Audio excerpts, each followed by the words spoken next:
Hey everyone, welcome back to the attic. Today we're going to do something a little bit different. A question that I get asked a lot, especially in the comments for any of our Glowforge videos, is how do I make money with my Glowforge? And the biggest answer I have is to honestly just start selling things. We started by selling stuff on Etsy, and it was all little things like earrings or necklaces, and then it got into bigger things like our maps. So I want to try to answer some of the questions around how do I design files to make things that I can actually sell on Etsy? And I want to do this by teaching you guys how to make something as simple as a pair of earrings. And we're going to make these earrings within Inkscape. Something that I like to do when I am starting to design files is look online for inspiration for things that I think are interesting. So I did a quick Google search for laser cut earrings, just to kind of get a pattern for something that I liked. And I want to use that as a springboard for a project for you guys today. So what I found online was a simple geometric, I didn't even find a file, I found an image of a silhouette of an earring that I liked. We can completely copy this, which I don't recommend if you want to sell something on Etsy. If you're going to be selling your files on Etsy or selling your work on Etsy, I would very much recommend that you make your own content. Never take anyone else's work, because as someone that sells their laser cutting files, there's nothing more annoying than to see my work being sold by somebody else. One of two things: make these for yourself completely the same as what you found online, or two, use it as inspiration. I'm going to show you how to do both today.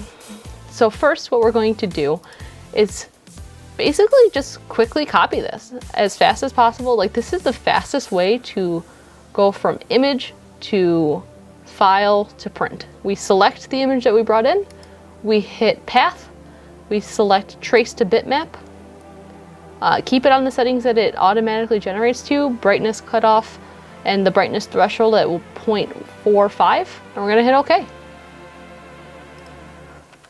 And if we move this over, we have a perfectly usable file that can be laser cut. You can see that the corners are not sharp, they're very rounded off, because this image that I brought in is very pixelated. Like I said, I'm using it as a reference image. I was never really intending to just copy and paste this into the Glowforge, but it can be done. So the next way we can go about doing this, if we really wanted to make this, we really wanted to have the sharp edges, I would recommend using the pen tool, which is right along the side under the swirly. We're gonna go ahead and just trace the outside. I'm gonna come to a point here. I'll show you why in a minute. Then I'm gonna create a circle. Then I'm going to select the circle and select the outline that I created. And I'm gonna go ahead and union them together, or Control++. Now I have the outline. Now I still don't have the lines inside, so I'm gonna go ahead and put this piece that I just made right back. And I'm gonna go ahead and use my pen tool again.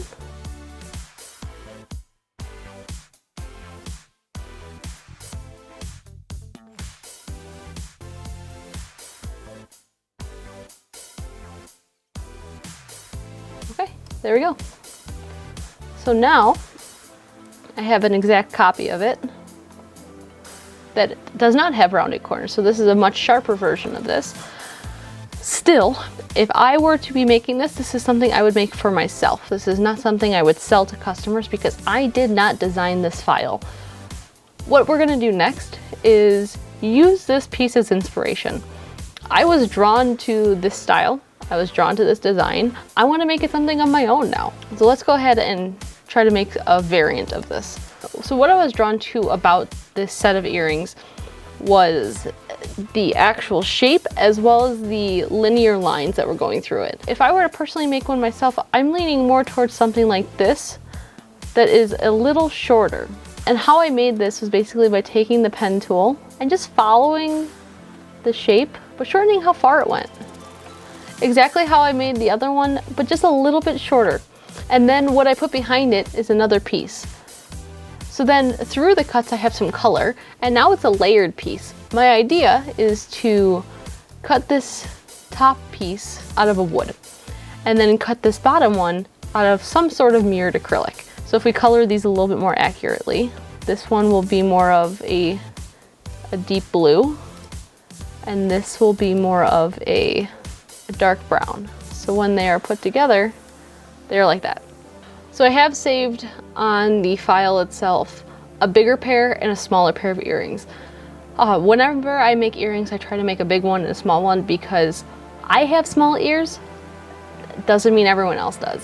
So while we're waiting for the Glowforge to start up, I do want to say thank you to all of our patrons, especially our super fans. Without you guys, none of this would be possible. So again, thank you for your monthly contribution. Anyone that joins us on Patreon gets access to all of our laser files for free.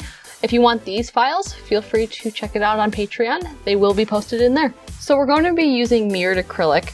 And the thing with mirrored acrylic is when you engrave or cut on it, you want to do that on the back side. You never want to point a mirrored product upwards inside of a laser cutter. You could bounce the light in whatever direction that it decides to, and it could be very dangerous. So when you do anything with a mirrored acrylic, you want to put it face down and engrave or cut on the back of it. For the mirrored acrylic in the settings, I will typically just select clear acrylic. The mirrored acrylic I get is from Johnson Plastics Plus, and it engraves and cuts with the exact same settings that I've tested it with as the clear. I'm gonna leave a little room around the borders because again, while the Glowforge uses a camera, it's not always 100% accurate. So I wanna make sure I leave some room around the borders and cut out the acrylic pieces.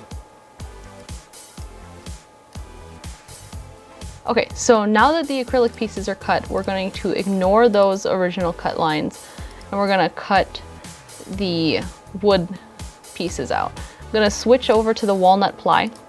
It's gonna refocus and recenter everything. And then I'm gonna go ahead and hit print again and then cut these out.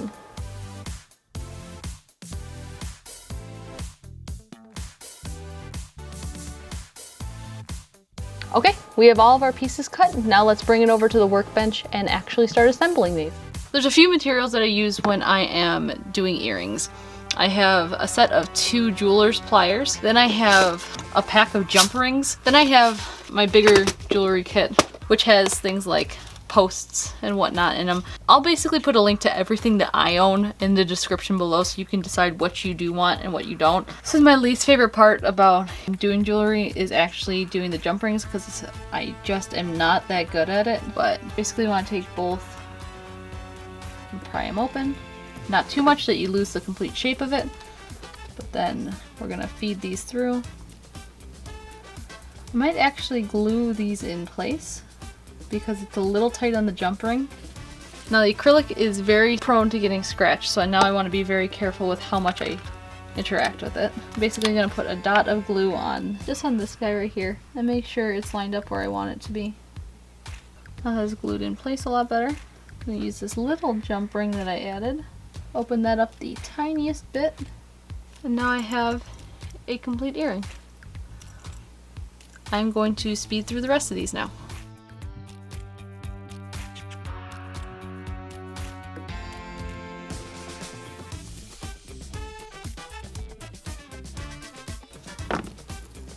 There we go.